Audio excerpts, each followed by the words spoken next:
Greetings, Royal Queens and Kings. It's your host, Queen Tulsa, and welcome back to the Queen Tulsa Show. We have a live with murder at McDonald's. What happened to Afeni Muhammad? Today is November the 17th. The current time is 5:13 a.m. and today is Monday. Listen here. In this gripping video, we delve into the shocking case of Jennifer Harris, who is facing charges for the murder of her colleague, Afeni Muhammad, at an East Point McDonald's. The incident, which occurred in July. Okay. Oh, sorry, guys. This incident, which occurred in July, escalated from a heated argument to a tragic confrontation, resulting in Muhammad allegedly stabbing Harris 15 times with a kitchen knife. Join us as we explore the details of the preliminary hearing, the events leading up to the crime, and the implications of workplace violence. Stay informed about this developing story and its impact on the community. Queen Tulsa, baby. Your favorite shade, your hottest tea, and your headline queen. The Wendy Williams of YouTube, iconic, epic, and always petty when I need to be. Queen Tulsa, I'm the queen of YouTube. I'm the Wendy Williams of YouTube. Treat me right, I'll treat you right. Treat me wrong, I'll treat you wrong. Hit that like, I don't bite. Hit that like, I promise you'll like. Cameras on, baby, I control the stage. Every headline bends when I set the page. Hot topics burn, I deliver with grace. Shady little smirk while I give you faith. From the gossip rooms to the YouTube fight, turn petty words into sleepless nights. If I say stops here, then it's all through. No one drops tea like I go. So I'm the queen of YouTube. I'm the Wendy Williams of YouTube. Treat me right, I'll treat you right. Treat me wrong, I'll treat you wrong. Hit that like, I don't bite. Hit that like, I promise you'll like.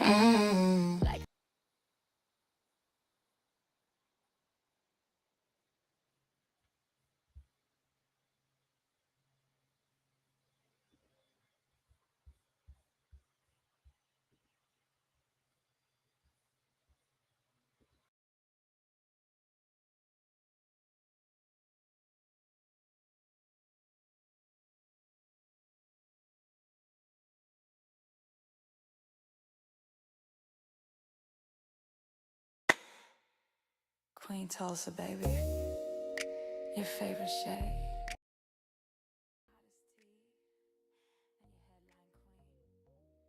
The Wendy Williams of YouTube, iconic, epic, and always petty when I need to be. Queen Tulsa, I'm the queen of YouTube. I'm the Wendy Williams of YouTube. Treat me right, I'll treat you right. Treat me wrong, I'll treat you wrong. Hit that like, I don't bite. Hit that like, I promise you'll like. Cameras on, baby, I control the stage. Every headline bends when I set the page. Hot topics burn, I deliver with grace. Shady little smirk while I give you faith. From the gossip rooms to the YouTube fight, turn petty words into sleepless nights. If I say stops here, then it's all through. No one drops tea like I go. So I'm the queen of YouTube. I'm the Wendy Williams of YouTube. Treat me right, I'll treat you right. Treat me wrong, I'll treat you wrong. Hit that like, I don't bite. Hit that like, I promise you'll like. Like and subscribe, let the numbers climb. Serving raw truth with a touch of divine. Breaking news, baby, I say it bold. Every word drips hotter than gold. Discussing cases, I keep receipts. I'm a boss in heels with the fire and heat. You want the tea, I'll pour it smooth. I'm Queen Tulsa, baby, I set the mood. Sweet on the lips, but sharp when I speak. Petty when I whine, but my shade unique. Iconic, epic, I reign supreme. Queen Tulsa, the boss, I'm the All right, ladies and gentlemen, so we are just waiting for court to start. As you can see right now, the Honorable Kathleen Chi Galen is going to be the chief judge in this case. Like I said, this case happened in East Point and it happened in July. All right.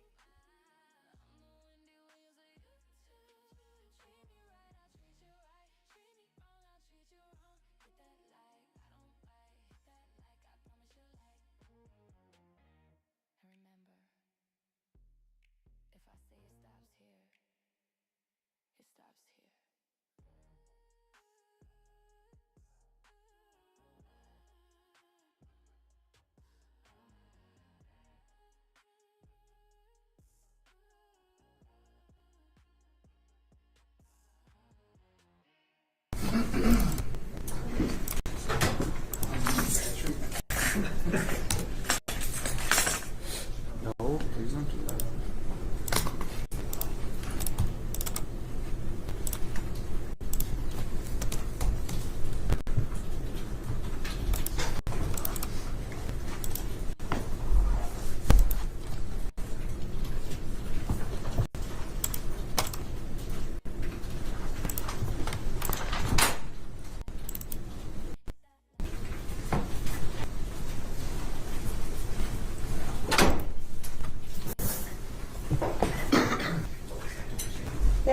record on file number 25354FY, People versus Afani Badir Muhammed. Kumar Palapu for the people, P74099. Christopher Urban, P1013 on behalf of the people. Your Honor, Josh Jones appearing on behalf of Mr. Muhammad, who stands to my right. And Catherine O'Meara Golden, P53823 on behalf of Ms. Muhammad. Stephanie O'Meara. Very good. You may be seated. We left off with the medical examiner's report that was tendered to the court. My understanding is we have one more witness. Is that correct? That's correct, Judge. All right. You found your witness. People called Lieutenant Alex Hollish, who was just here.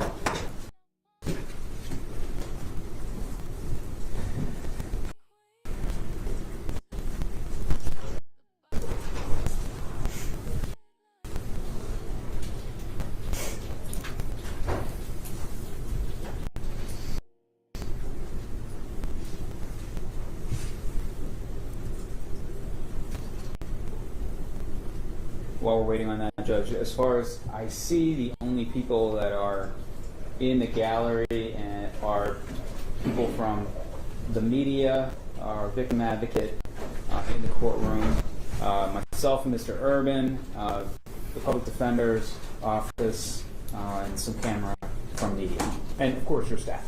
Thank you. Defense will attest to that as well, Your Honor.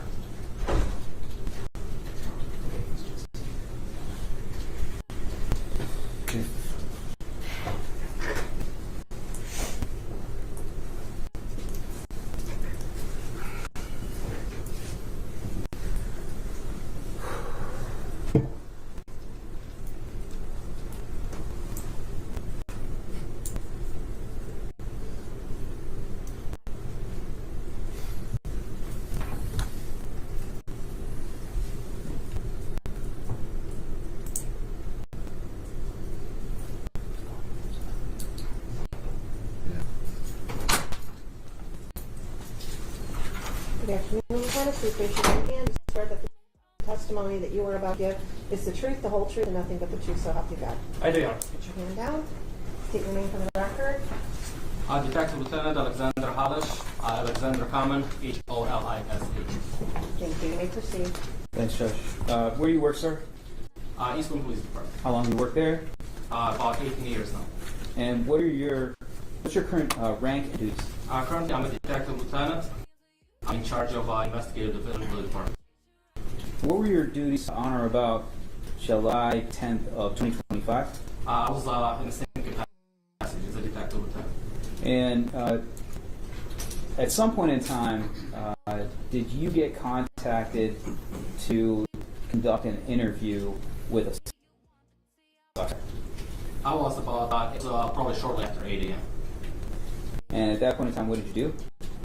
I made contact with Ms. Muhammad, who was in the booking room. And when you say Ms. Muhammad, do you see Fanny Muhammad in the courtroom today? I do. And could you identify her for us, please? She's sitting to the left of me, far left. She's wearing a jumpsuit issued by Macomb County Jail. Her hair is different since, but at the time she had red hair. I do recognize her facial features. Let the record reflect that Lieutenant Hollish has identified the defendant. So noted for the record. So where did your interactions take place with the defendant? First, she was in the booking room, and she was wearing a like a hooded jacket that I observed had blood on it. So I asked her to remove the jacket. For that, I had to call a female officer from St. Clair Shores because we did not have a female officer working at the time. She walked to the private area where female officer from St. Clair Shores observed her take off the clothing that we took as evidence and gave her our jail clothing. And after that, what happened? After that, I spoke with her at our interview room. Tell me a little bit about that interview room. It's a small room. It's pretty much table, 3 chairs. Detective Lane, he's my partner. He joined me during the interview.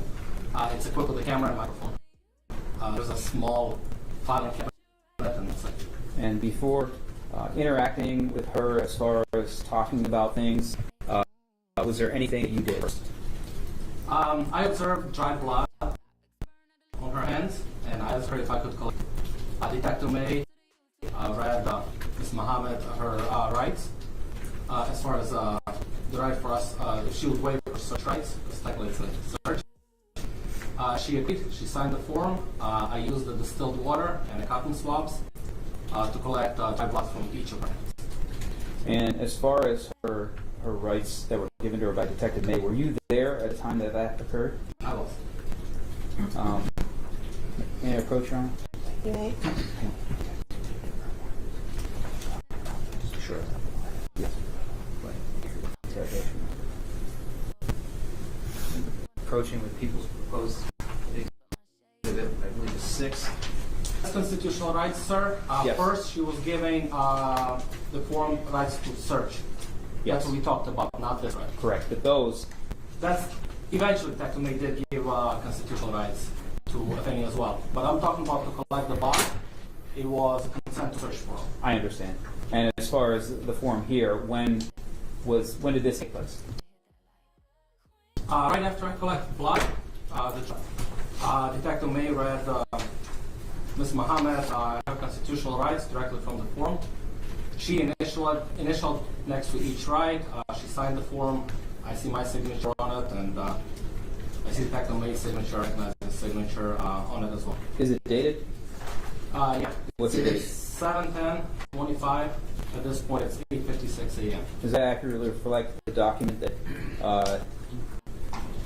with the constitutional rights that she was given by you and Detective May, and which everyone signed?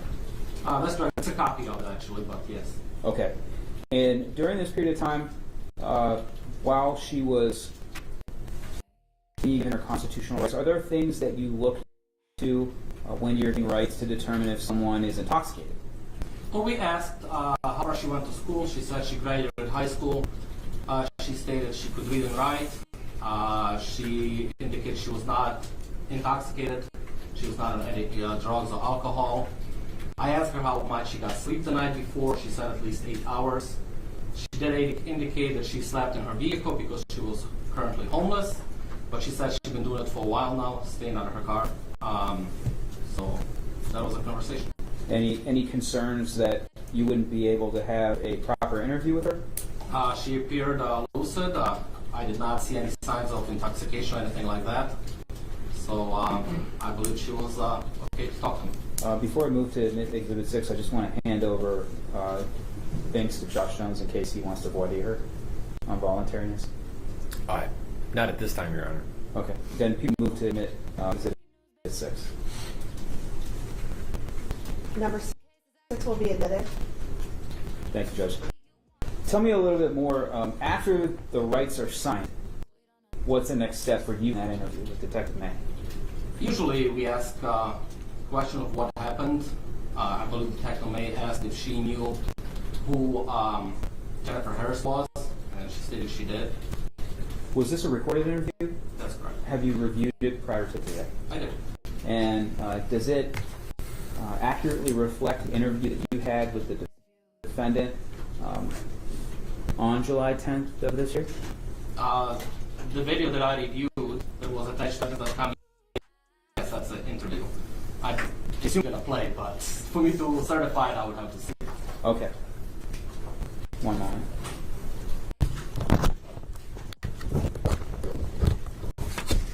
We're about to put up on the screen proposed Exhibit 7, Judge. Now, sir, do you recognize the still of this? Yeah, it's an interview room. That's me in a blue shirt. Detective May is in a gray t-shirt with a baseball hat on, and Ms. Muhammad, she's wearing our jail uniform, and at the time I told you she had a different hair, it was red in color. People move to admit Exhibit 7, Judge. Defense No objection. be admitted by stipulation. Thank you. Be published to the court. Yes, thank you. We're going to start at 3 minutes and 42 seconds.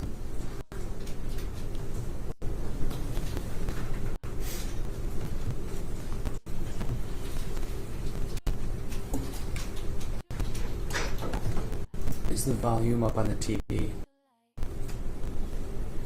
I'm not sure.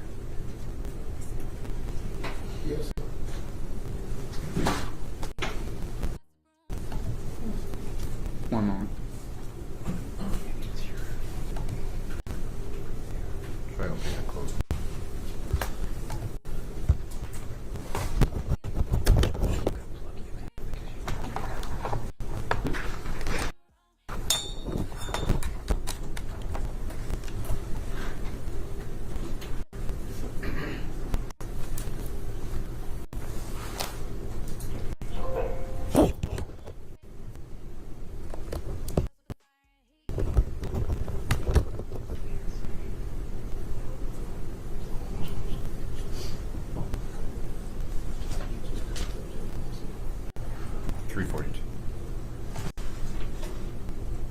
Nope.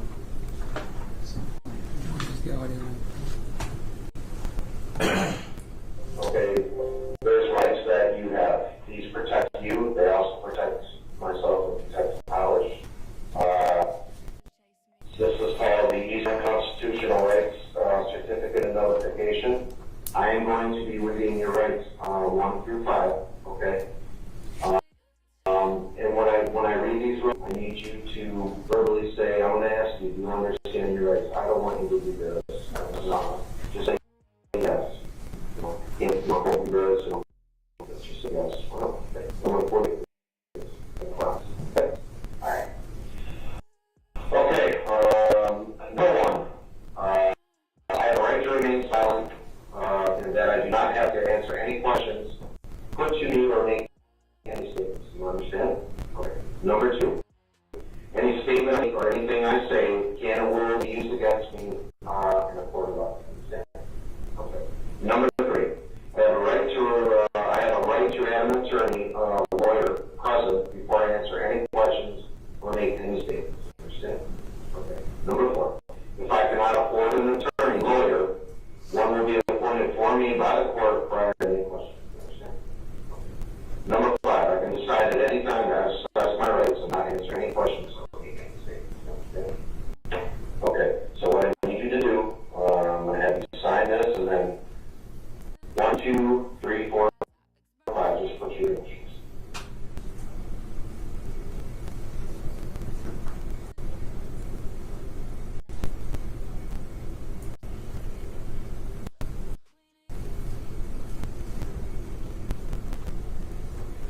All right. I'll let you sign it.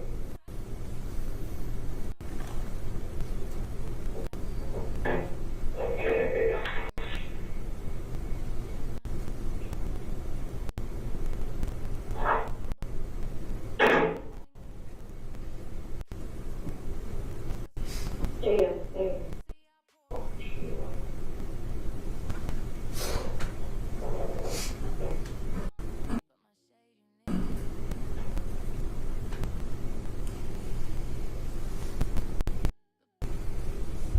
She is signing the paper. She's saying that she understands her rights. She's in a right frame of mind.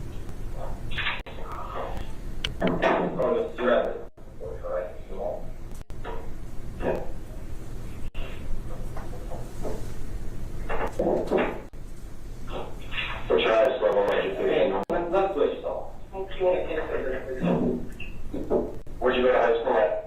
From high school in Emerson. Like Amarillo around the So you have your high school diploma, right? Yeah, it was actually in my folded inside my desk where it was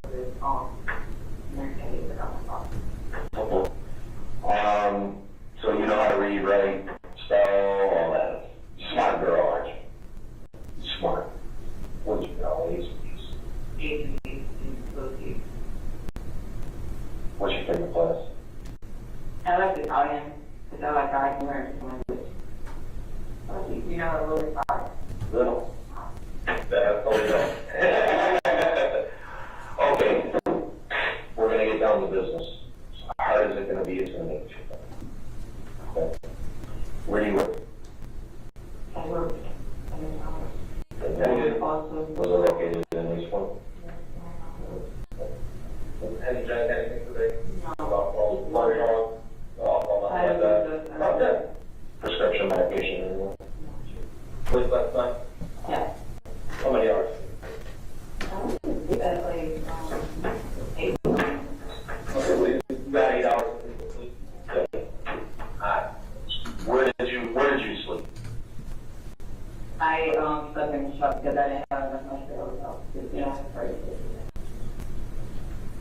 What do you do at McDonald's?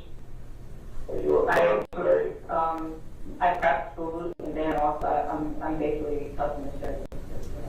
I perform excellent customer service. okay. Were you working today? I did. I was What time did you start? at 4 a.m. 4 a.m. I clocked in at 4:02 a.m. Who is your manager there, or who is in charge of you? Today was Jennifer. Jennifer Harris? Yes.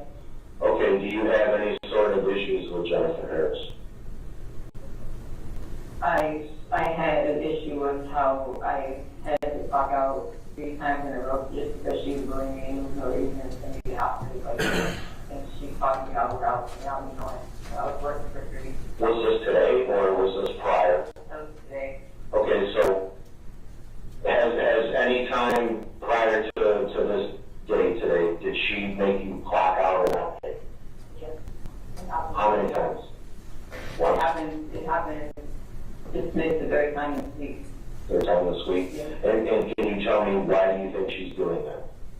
I think she was doing that because I had spoke up to her and I felt like, trying to figure out, I think it was sometime last week, it was, I'm not sure, but it was, I had told her, that racist shit gonna stop, that's why I had told her, because I got tired of how she kept on, like, acting like prejudice for it, like, she doesn't seem like the kind of people that work there also, she was calling everything they were there. So let me ask you this, can you tell me what kind of racist comments that she's making towards you or anybody?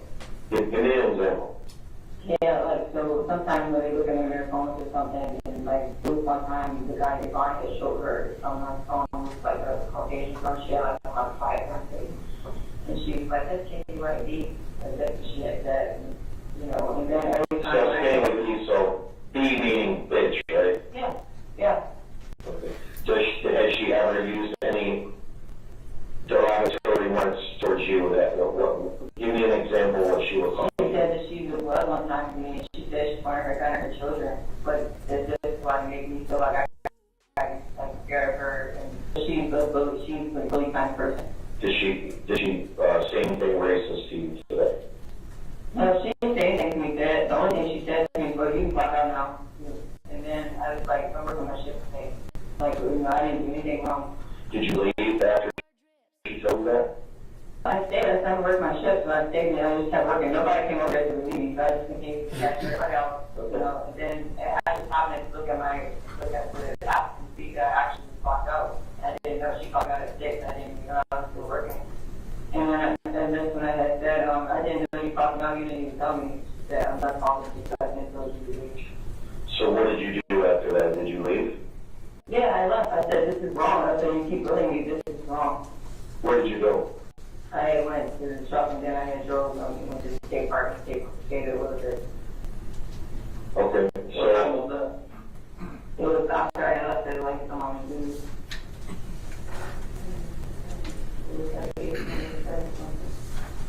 so how long you work for free then? I worked 1 hour. Oh, okay. So she locked out at 6, you said, and you don't sit down about? Yeah, No, almost 8 o'clock. Okay. So you're at the gate park, okay. Yes, and then after that, that's when I just started listening to my music and I had just started prayer. And I started thinking about like how she, everything that she was doing that was like wrong. Did that piss you off? Okay, so at some point you returned to the McDonald's, right? Okay. What did you have? How did you injure? I had a knife and I walked to her and I stepped her. How many times? Do you remember?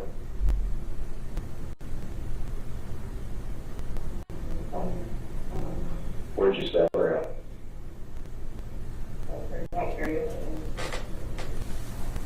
Did you want to kill her?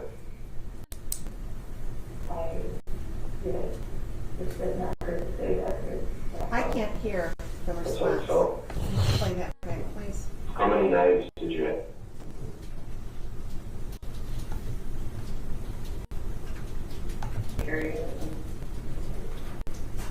Did you want to kill her? I not really say that. That's how you felt. How many knives did you have on you? Can you describe the knife that you stabbed her with? Well, explain what a French knife. It's a chef knife, like Is it long?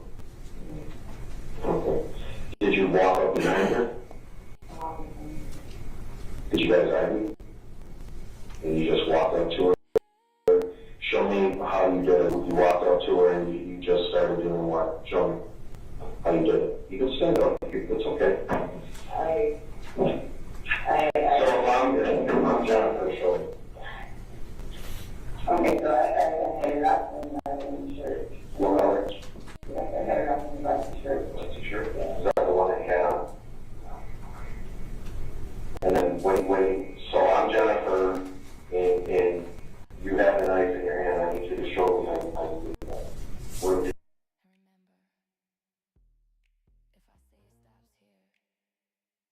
I'm sorry, y'all, but can y'all really get into her facial expression? Right now, she looked like she wants to take him out. Um, this is a very sad situation, but it seems like there's definitely something going on. Let's go. you show me? It's okay. Did you start doing this? Yeah. Okay. Do it where on my body. It's okay. Don't worry. It's okay. She turned her on, and then she fell. Did you stab her on the stomach? Or just stab? I don't know. I might have. So, you mentioned somebody, you heard a gunshot. This one I started doing. Hey, ow! And then I hit up, and I actually got that shot. So I hit up, and I hit on the like I hit behind like the prayer rack. And then I'm playing about the side short. And then I back and out from around the building. Yeah, and I'm going to turn off. And then I was like, I said, she's going to turn off. And then it turn off. So the blood on your hand, it was. It came from the jacket, but it's off. You think it's a lot? Yeah, I believe it was because I didn't get out. Right. Where did you get the knife? I had brought it from Walmart. I had another cake I was going to bring here, but I never brought it. When you got it? I brought it when I brought the cake yesterday. Oh. Yeah. And you bought it out at Walmart? Right. Has this lady, has she been bullying you for a while, or is it just a 1 or 2 or 3 times? She's been bullying for a while. Does she do that sort of employment?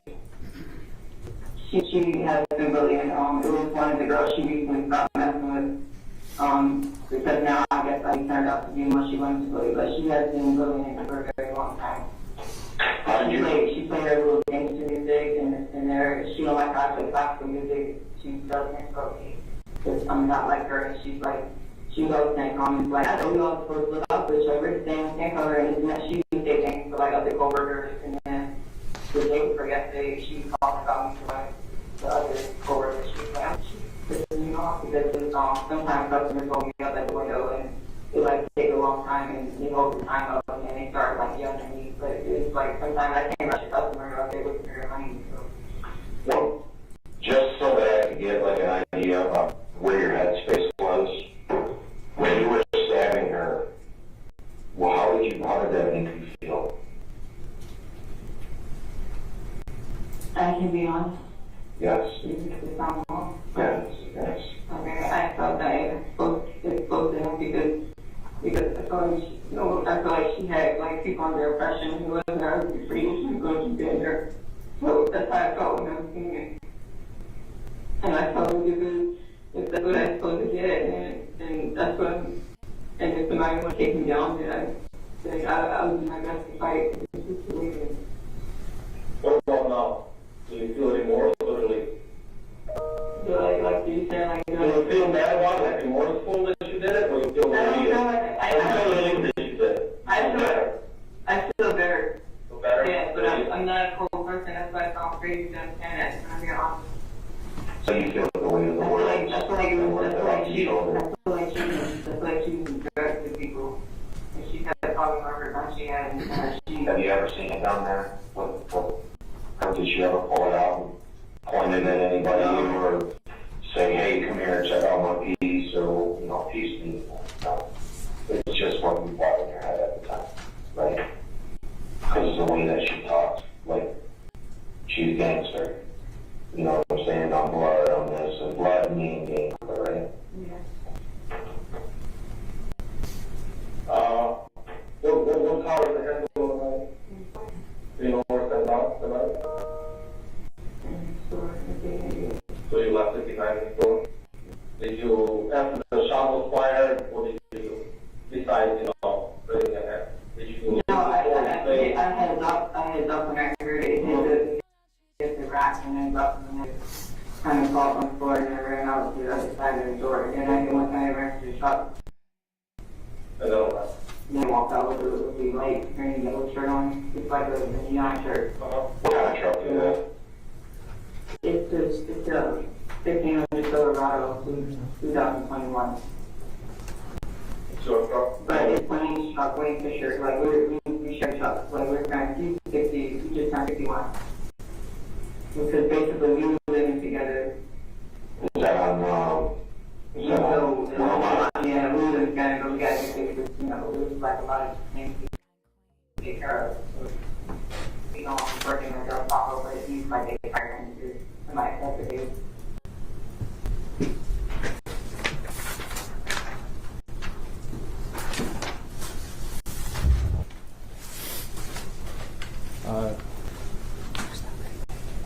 We stopped just now at 1908.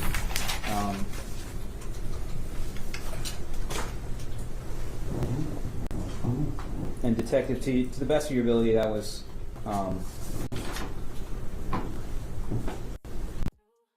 that encapsulated the defendant's nation of what had happened that morning. That's correct. After the interview, what happened right after that? I let her make a phone call to let her family know where she was and lodge her in a cell.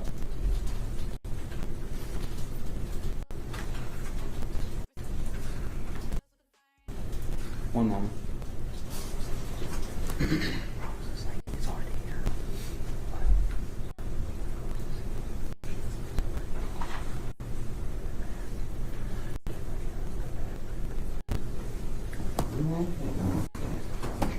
Can we approach the sidebar just briefly?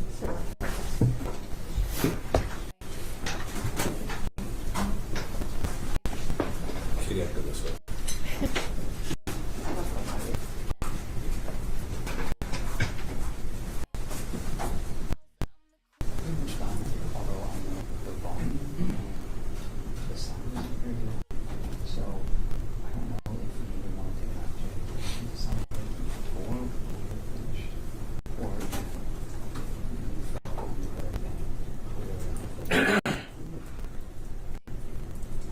Some of it that was garbled, but that's what I picked up.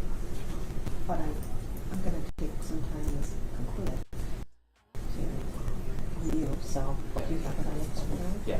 Okay. But no, if we get done, Where's that? no, I want to get this done today if we can.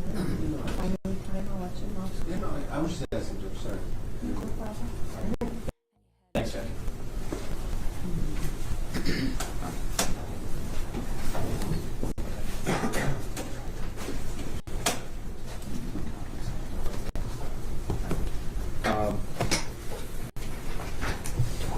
Just 1 second, Coach.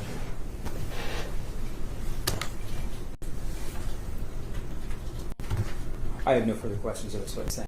Cross-examination.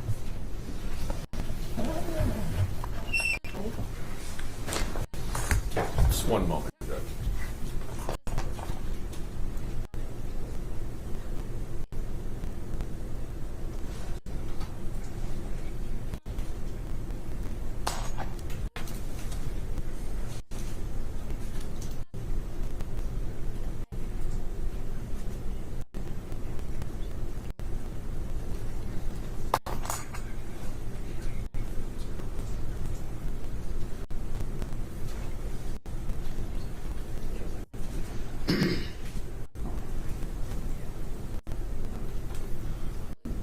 No, I have no further questions. I have no questions, Judge.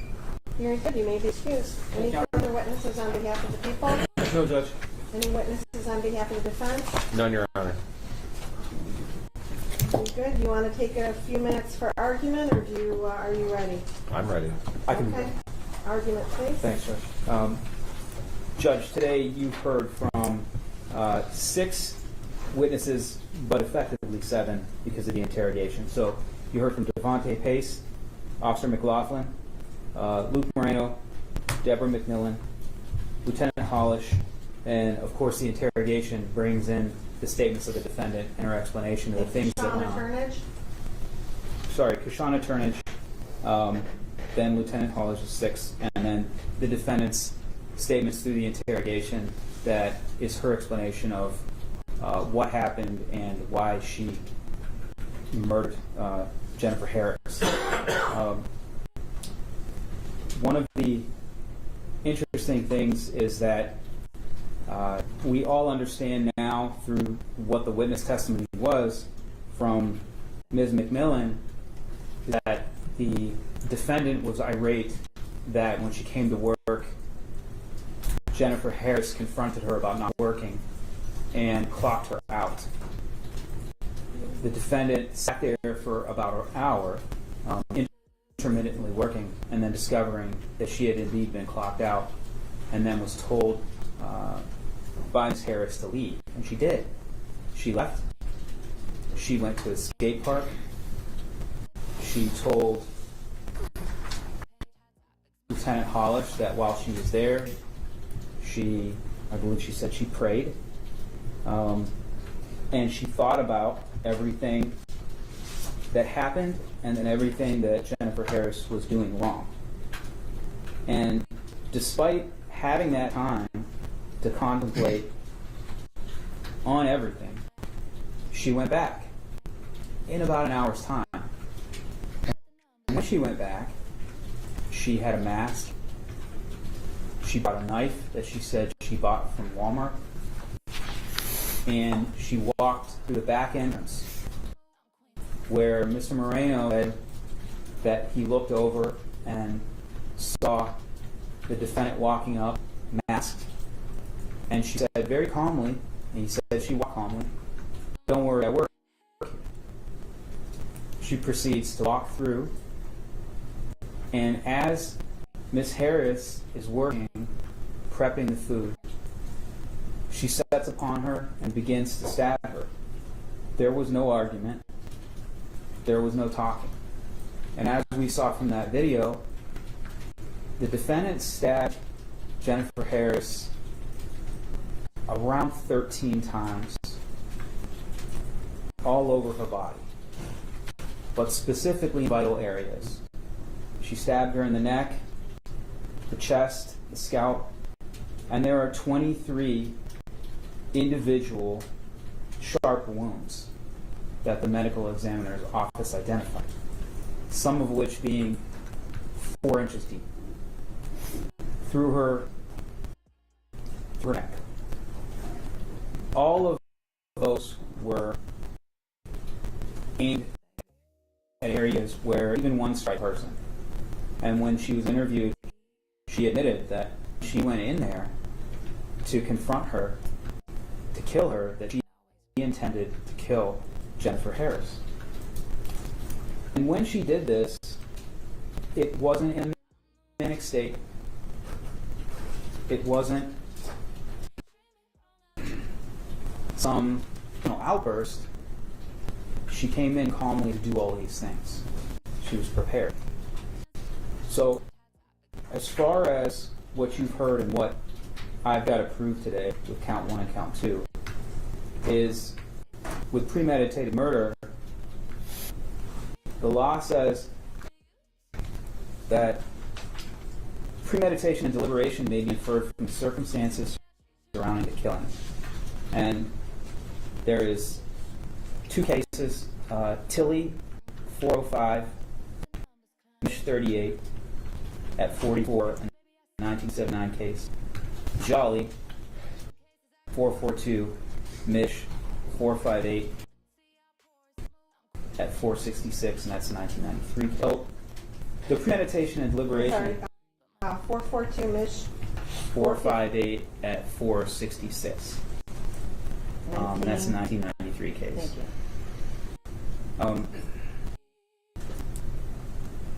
As far as what we had without her, any of her statements, we still have her leaving, going to another location, and then coming back prepared. She has a Mac. She's got a hidden knife. And she enters through a back entrance. And then immediately, when she is near Jennifer Harris, she begins to stab her. The reason that you know that she intended to commit murder and kill her that day is when you're watching the video, there's a time when Jennifer Harris collapses and she's on the ground. And the defendant doesn't stop. She's prepared to stab her while she's on the ground. And the only thing that stopped her is, thankfully, Devontae Pace pulled out his .45 and shot at her. And on the video, the minute that shot gets off and you can see the gun through the window, she throws the knife and tears through the exit. So it's clear that even though Jennifer Harris had collapsed on her back, bleeding, that the defendant intended to finish the job on the ground. But now we know from her own statements that that's what she always intended to do, and that she's prepared to do it.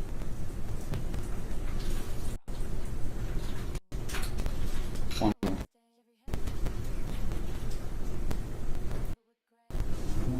So as far as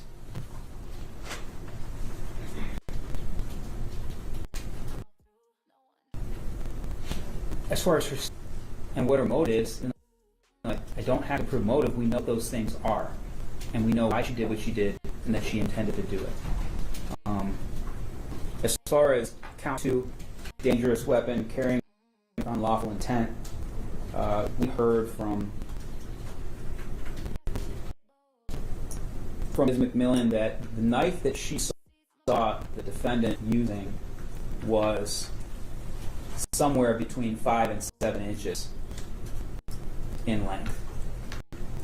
Additionally, we know that she brought that knife there with intent to stab and kill Jennifer Harris, because that's what she told police. And she explained using Detective May as a prop, is that where she was stabbing was intentionally in the neck area and the upper chest. So based on everything you've seen today and what you've heard and the defendant's own explanation, I just ask that you bind over counts 1 and counts 2. Thank you. Mr. Jones? Judge, obviously the people are objecting to bind over. One, I guess I want to. The defense is objecting to bind over? What did I say? You said people are objecting to bind over. Offenses, I'm sorry. And where I was going really, Your Honor, is where the insinuation of, in her statements, of, and how the people are identifying this insinuation that she bought the knife for this. And I hope it's clear to the court that based on her own statement, which the court, I believe, is relying on, or the people are relying on her own statement in part to satisfy the bind over, that she indicated she bought it previously for something different. Now, I'm not saying that there can't be an insinuation from that, but I don't want the court, nor do I want the facts to be insinuated that it was bought for this purpose, for this incident. Because I don't think that, one, the facts reveal that at all, and even in her own statements, she doesn't make that as a fact of itself. And so that, I just want to clarify that. I know that the people have introduced the interview, so if the court, again, if there's a hang-up, the court can listen to that and make that determination. But again, I'm just going off of her explanation of why she had what she had had at the time. Beyond that, I think it's clear as well from the testimony from the other witnesses that what we're talking about is a hooded, it's a hooded mask. And again, identifying some to say, clarifying some things on what we heard, some sort of zip-up hood that went over the face. It's not a separate mask that was, bought for this purpose. It was a tire, meaning, someone owning a hoodie and then that zips it up. I don't think it changes the fact that it zips up into a mask, but again, I think that those are facts that at least need to be clarified when we're talking about the bind over, specifically because we're talking about the difference between, at least for today's purposes, first and second degree. And there's that identification of premeditation or preparation to get you to first degree. So that's the reason I wanted to clarify those two facts, Your Honor. Otherwise, generally speaking, for count one, I would indicate that they generally have not met their burden on their elements, Your Honor, to show that there is a difference between first and second. In regards to count two, as I'm sitting here listening to Mr. Powell wrap up his request for a bind over, I know we've had discussion that there was a knife used. There's been discussion that there was the potential of this knife that was identified at the scene, but there was not really any specifics. And I think that Ms. McMillan was identifying the knife that she saw. She wasn't referencing the difference between the length of the actual knife and the blade. And I say, legally speaking, there is a between that, and I don't know if the people have really necessarily shown that even at a probable cause level. And the reason I say that, Your Honor, is because the blade length, must be over 3 inches.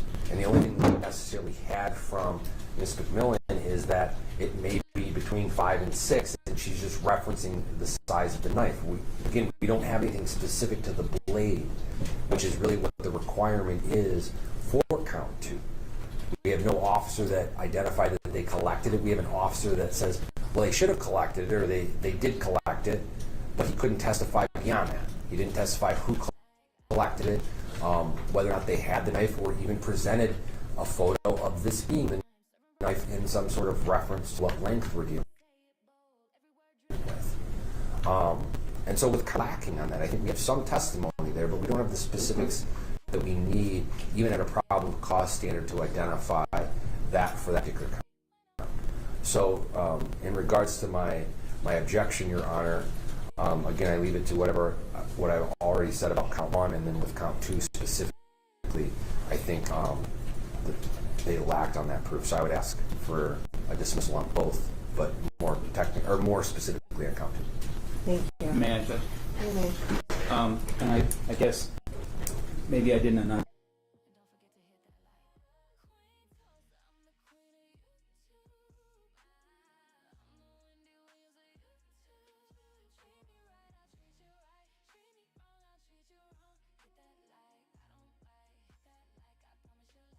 Your favorite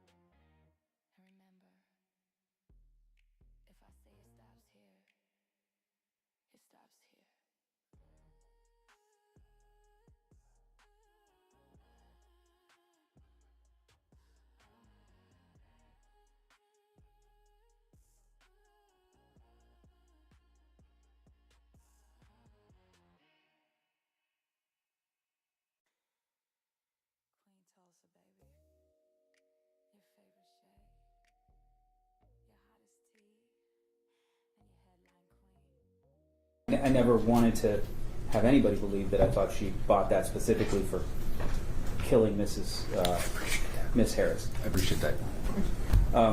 Additionally, as far as the testimony that we did have for the knife itself and the length of the knife, we have a witness saying that she saw the knife and that it was between in excess of 5 inches. As well, if you just look at the video, you can see the knife is a large butcher knife, not some small knife that would be below 3 inches long. And so I'm relying on the video itself and the testimony of the witness that we had on this day. In Your Honor, I have a flash drive for you. If the court would like to review any of these, I can provide to your court officer to provide to you for your review. Thank you. The court's going to take a recess to review my notes, and I will be back in due course with my ruling. Just so we have a time, Judge, 15, 30 minutes. Mr. Jones, I don't know how long it's going to take me to go through my notes and my thoughts and the video, but as soon as I'm done, I'll be back out.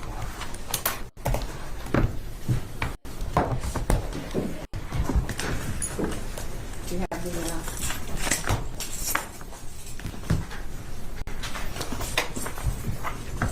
court is in recess.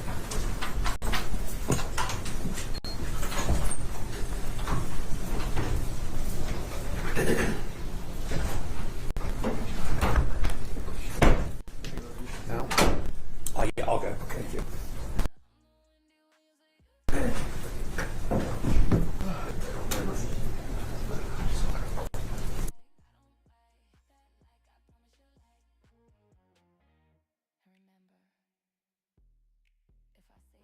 here, it stops here. All right, so court is in recess right now, and we are going to zoom it up a little bit more. The judge said that she needed to look over some videos and go through her notes. So we are going to cruise on up. Seems like the attorneys are talking and things like that right there. Um, how long before the judge comes back in? All right, let's take a moment. Whoa, she's actually been gone a while.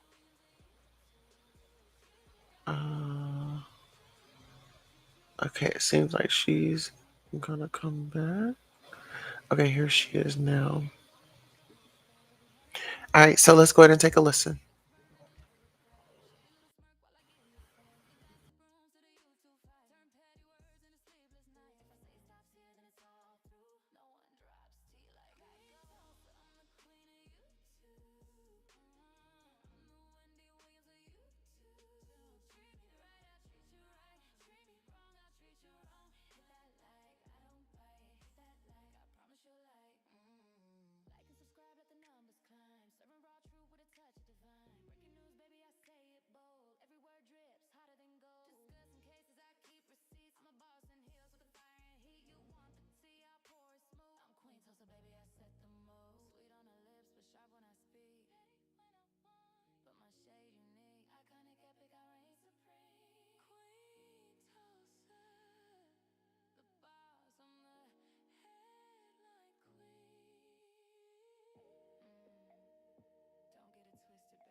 For the record, please. Kumar Palapu for the People P74099. Christopher, but on behalf of the people, PA 1013. Your Honor, Josh Jones, on behalf of Ms. Muhammed, who stands to my right. And Catherine O'Meara Bolden, P53823, on behalf of Ms. Muhammad. Okay. Thank you. You may be seated. The court has carefully considered the testimony of the 6 witnesses today, that being number 1, Devontae Case, an eyewitness, witness number 2, Officer McLaughlin, witness number 3, Luke Marino, witness number 4, Deborah McMillan, manager at the McDonald's, witness number 5, Deshauna Turnage, employee of the McDonald's, witness number 6, Detective Hollish, who took the statement of the defendant. At this stage, it's not for the court to determine guilt or innocence. This is a probable cause hearing, and the court must be satisfied that the prosecution has presented evidence by a probable cause standard as to both charges, count 1, first-degree premeditated murder, and count 2, carrying a dangerous weapon with unlawful intent. Probable cause is a very low evidentiary threshold under Michigan law. In viewing the evidence in the light most favorable to the prosecution, the court makes the following findings. Count 1, first-degree premeditated murder. The people presented testimony showing that the victim was found on the floor of the restaurant in a large pool of blood, suffering from what appeared to be multiple stab wounds. This clearly establishes that a homicide occurred by a criminal agency. The manager of the McDonald's, that being witness number 4, Deborah McMillan, testified that she heard a commotion, came around, found the victim on the floor bleeding. Regarding the intent and premeditation, the defendant stated in her own interview that she had left the location earlier. By her own testimony, she testified, or she stated to the police that she was told to leave and she didn't leave, and then became angry later because her boss had clocked her out. She indicated that she left, she went to the park, she prayed, and thought about how she had been wrong. She admitted that she possessed a chef's knife, and I want to talk about the chef's knife. Mr. Jones made argument that there was insufficient evidence with regard to the 3-inch being 3 inches or more on the blade. The court did review the interview by the police of the defendant and the graphic scene once again, and the knife in there clearly is over 3 inches. And the testimony of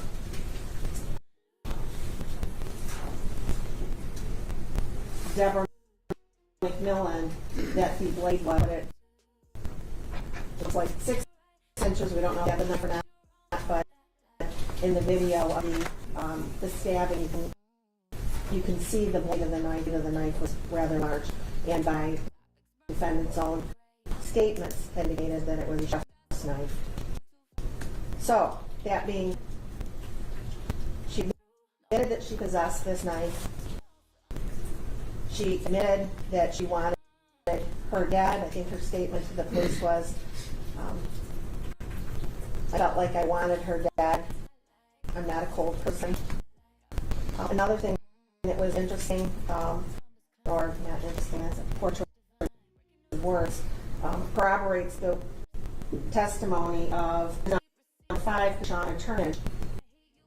In the interview at the police station, while the demonstration of how stabbing occurred, you can see the defendant's fingernails, and it was blue and white, as described by Shauna Turnage. I'm sorry. So the fact that she left, had time for reflection, and returned back to the location, and as was number 3 testified, appeared to be casual and calm while she walked in. Her statement that she wanted her dad, and she knowingly carried out that plan, purposely arming herself with this knife and hoodie and mask.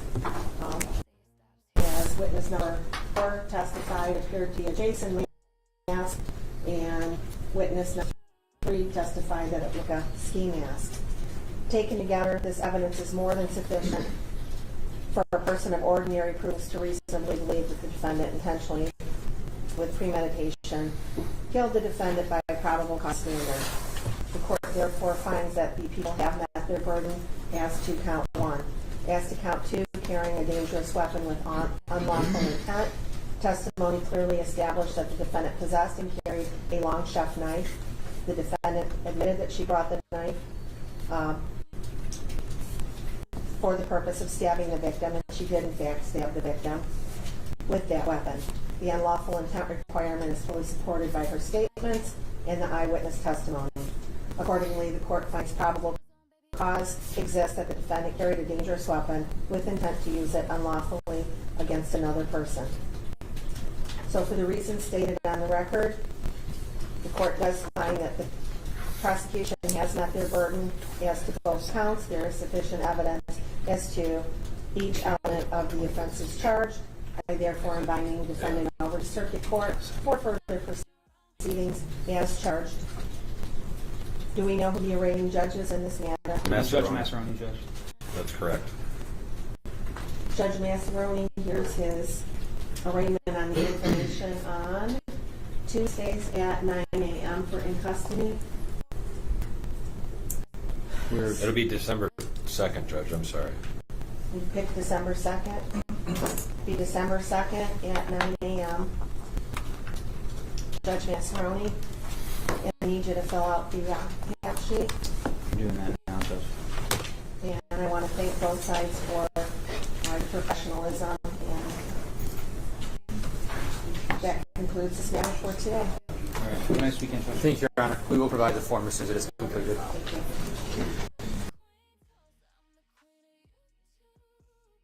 You heard it here first.